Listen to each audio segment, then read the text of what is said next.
দুপুরের খাওয়া শেষ হইতেই গোপাল অত্যন্ত ভালো মানুষের মতন মুখ করিয়া দু একখানা পড়ার বই হাতে লইয়া তিনতলায় চলিল। মামা জিজ্ঞাসা করিলেন, কিরে গোপলা, এই দুপুর রোদে কোথায় যাচ্ছিস? গোপাল বলিল, তিনতলায় পড়তে যাচ্ছি।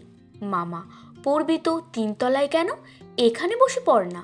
গোপাল, এখানে লোকজন যাওয়া আসা করে, ভোলা গোলমাল করে, পড়বার সুবিধা হয় না। মামা, আচ্ছা যা, মন দিয়ে পড়গে। গোপালও চলিয়া গেল। মামাও মনে মনে একটু খুশি হইয়া বলিলেন, যাক, ছেলেটার পড়াশুনায় মন আছে। এমন সময় ভোলাবাবুর প্রবেশ। বয়স ৩ কি ৪, সকলের খুব আদুরে।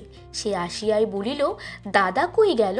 মামা বলিলেন, দাদা এখন তিনতলায় পড়াশোনা করছে, তুমি এখানে বসে খেলা করো। ভোলা তৎক্ষণাৎ মেঝের উপর বসিয়া প্রশ্ন আরম্ভ করিল, দাদা কেন পড়াশোনা করছে? পড়াশোনা করলে কি হয়?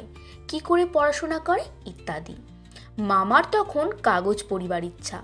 তিনি প্রশ্নের চোটে অস্থির হইয়া শেষটায় বলিলেন, আচ্ছা ভোলাবাবু, তুমি ভুজিয়ার সঙ্গে খেলা করো গিয়ে, বিকেলে তোমায় লজেন্স জুস এনে দেব। ভোলা চলিয়া গেল। আধ ঘন্টা পর ভোলাবাবুর পুনরায় প্রবেশ। সে আসিয়াই বলিল, মামা, আমিও পড়াশোনা করব। মামা বলিলেন, বেশ তো, আর একটু বড় হও, তোমার রংচঙে সব পড়ার বই কিনে এনে দেব। ভোলা, না, সেরকম পড়াশোনা নয়, দাদা যেরকম পড়াশোনা করে সেই রকম। মামা, সে আবার কি রে?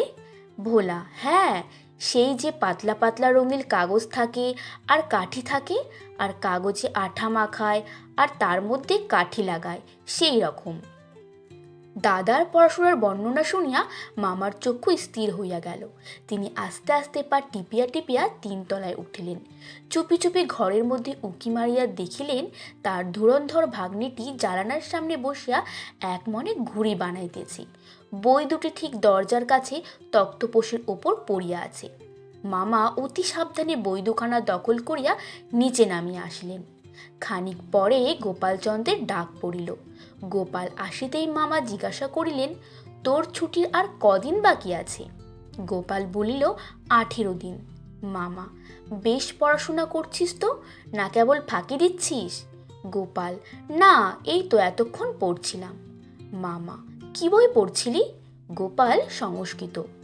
মামা, সংস্কৃত পড়তে বুঝি বই লাগে না? আর অনেকগুলো পাতলা কাগজ, আঠা আর কাঠি নিয়ে নানা রকম কারিকুরি করার দরকার হয়? গোপালের চক্ষু তো স্থির। মামা বলে কি? সে একেবারে হতভম্ব হইয়া হা করিয়া মামার দিকে তাকাইয়া রইল। মামা বলিলেন, বই কোথায়? গোপাল বলিল, তিনতলায়।